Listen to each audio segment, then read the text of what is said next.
Les règles ordinaires de la logique peuvent-elles être appliquées sans changement dès que l'on considère des collections comprenant un nombre infini d'objets? C'est là une question qu'on ne s'était pas posée d'abord, mais qu'on a été amené à examiner quand les mathématiciens qui se sont fait une spécialité de l'étude de l'infini se sont tout à coup heurtés à de certaines contradictions au moins apparentes. Ces contradictions proviennent-elles de ce que les règles de la logique ont été mal appliquées, ou de ce qu'elles cessent d'être valables en dehors de leur domaine propre, qui est celui des collections formées seulement d'un nombre fini d'objets?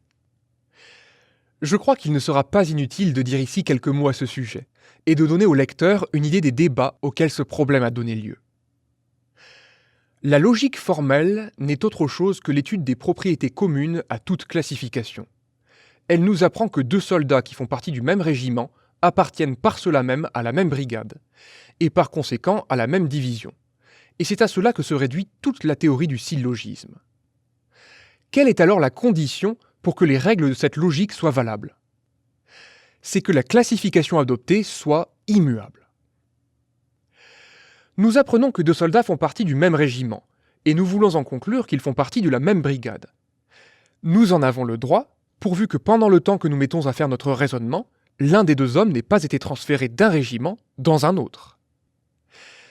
Les antinomies qui ont été signalées proviennent toutes de l'oubli de cette condition si simple.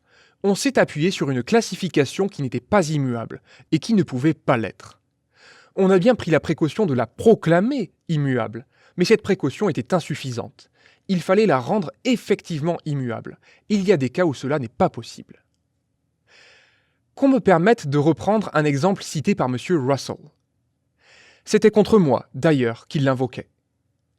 Il voulait prouver que les difficultés ne provenaient pas de l'introduction de l'infini actuel, puisqu'elles peuvent se présenter même quand on ne considère que des nombres finis. Je reviendrai plus loin sur ce point, mais ce n'est pas de cela qu'il s'agit pour le moment, et je choisis cet exemple parce qu'il est amusant et qu'il met bien en évidence le fait que je viens de signaler. Quel est le plus petit nombre entier qui ne peut pas être défini par une phrase de moins de 100 mots français? Et d'abord, ce nombre existe-t-il? Oui, car avec 100 mots français, on ne peut construire qu'un nombre fini de phrases, puisque le nombre des mots du dictionnaire français est limité. Parmi ces phrases, il y en aura qui n'auront aucun sens, ou qui ne définiront aucun nombre entier. Mais chacune d'elles pourra définir au plus un seul nombre entier. Le nombre des entiers susceptibles d'être définis de la sorte est donc limité. Par conséquent, il y a certainement des entiers qui ne peuvent l'être.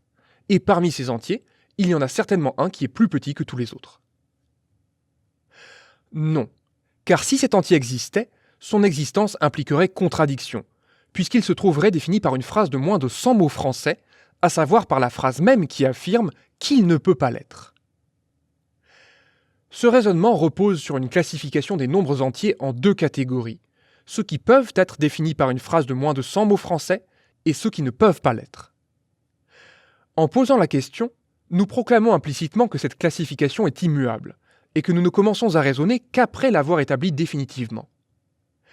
Mais cela n'est pas possible.